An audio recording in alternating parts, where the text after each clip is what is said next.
Ever feel like there's just not enough hours in the day to get you through everything you need to do in the day, whether if you're in med school, dent school, or any other degrees that you're doing?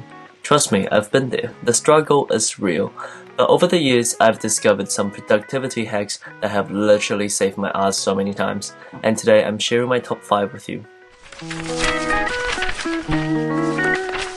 Hey friends, welcome back to my channel. I'm Tony and I'm a 5th year medical student here at University of Otago. In this video, we're diving into the top 5 productivity hacks that had made the most difference in my med school life, and hope we can do the same for you. So grab your coffee, get comfy, and let's dive in. The first concept I would like to cover is something really simple. It's called time allocation. Have you ever come across a situation where you have tons of things on your to-do list or a reminder or just on your mind, but you never feel like you really have the time and energy to do them?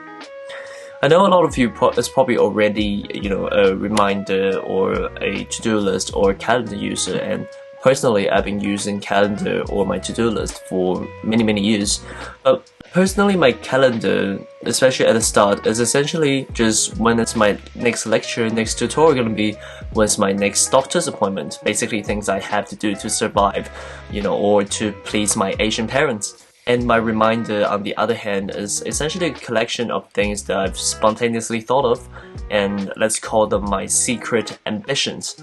They usually just keep on accumulating and end up getting deleted, and it is certainly a rare occasion that any of these secret ambitions get done. A lot of the time, when I have the energy and time that I could have used to accomplish any of these secret ambitions, end up being used for gaming or just scrolling through my phones or any other forms of time-burning behavior. And this is essentially not because I don't want to do them, but because the time that I thought of doing these kind of things and the time when I actually have the time and energy available for these kind of things rarely lines up. In another word, is that if I don't plan these things ahead of the time and give them a slot in my calendar, it will never happen. After you have allocated the time, it doesn't necessarily mean you have to carry it out strictly as you've planned it, because we have to acknowledge that there are random events that occur in our life. So use your calendar as a guideline, as a framework to guide your day-to-day life rather than a strict schedule that you have to follow and ends up stressing yourself out. The second tip that I found really helpful throughout my 5 years of med school is that to work with other people.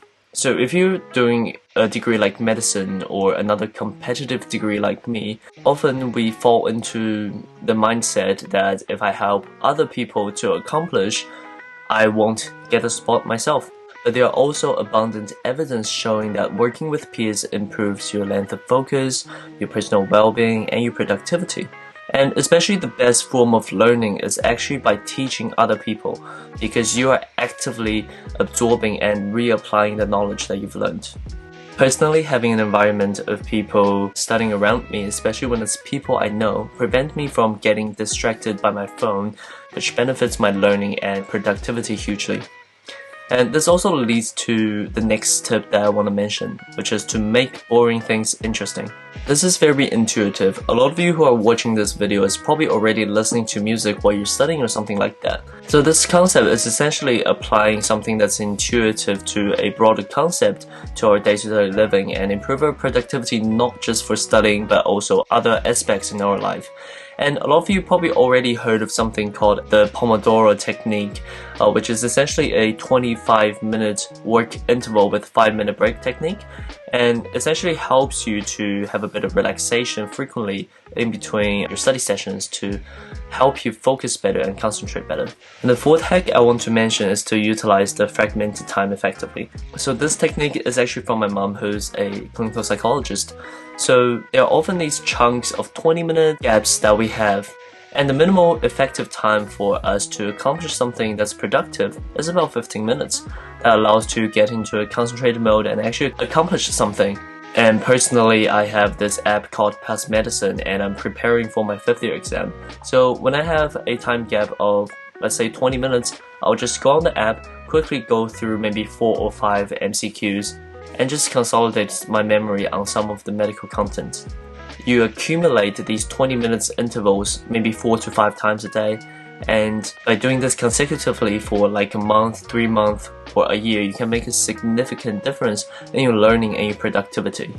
And the last one, which is also personally I think is the most important one, is prioritization. So if you're a casual video gamer like me, in many different games there are often these missions that we need to accomplish that give you rewards.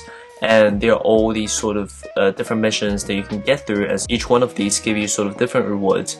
And basically you have to choose very selectively which one give you the most reward and the most valuable resources. So applying this concept in real life, the reward is a lot more multidimensional. It can be money, it can be friendship, it can be a romantic relationship, it can be academic performance, or it can be how much muscle bulk you have. Like how we are playing a video game that we choose the most valuable resource, in real life we also gotta prioritize and choose the task that give us the reward that we want the most. So for instance, if this year I want to focus on my academic performance and my physical well-being the most, I should probably prioritize studying and gym over maybe other events like going to parties and socialize, or working a part-time job that pays me a minimum wage. One of the biggest challenges when people prioritize is actually knowing that what we value the most. And one of my personal favorite is something called Odyssey Plan from Stanford University. So it is essentially the idea that basically helps you to explore how your life will be like following a couple different potential routes. So for instance, I can do 3 different plans. What my life would look like in 5 years if I go through med school, maybe a music degree, or if money is not a concern at all for me.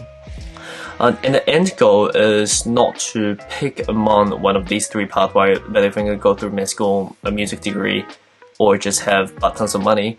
It's rather picking elements from all 3 pathways and integrate them and formulate a unique pathway that takes care of all your ambitions and all your interests. Because what often happens is when we walk in our default trajectory for too long, we kind of forget that there are other things that we also value and that's also important to us. So if this is something that's quite interesting for you, there is a very thorough series of YouTube videos that's produced by Stanford University that explain in details how you carry out each step and go through this exercise yourself. Another big challenge in terms of prioritizing is actually saying no to all the non-essential things that don't really align with your prioritization. So these can be things like going to a party, hanging out with your friends, and sometimes it can even mean to quit your job or simplify your diet. So let's sum up. Hack 1 is time allocation. Allocate a specific time for all your secret ambitions that you want to do on exactly when you're going to do it and slot them in your calendar. Hack 2, work with other people. Don't be shy to work with your peers, as this is an awesome way to elevate your productivity. And hack 3, making boring things interesting to make them more enjoyable, and this also means you can do them for longer periods of time. Hack 4 is to utilize your fragmented time effectively, so you can accumulate and make a difference over years. Hack 5 is to prioritization, finding what you want to prioritize, and learn how to say no to the things that's not essential. And I really hope these 5 tips can somewhat help you, maybe even just 1 or 2 of them can help you improve your learning and productivity and just make it a more enjoyable experience, as these tips had really made a difference for me in the past 5 years throughout all the times when I struggled, when I procrastinated throughout my learning. Alright, and I'll see you next time.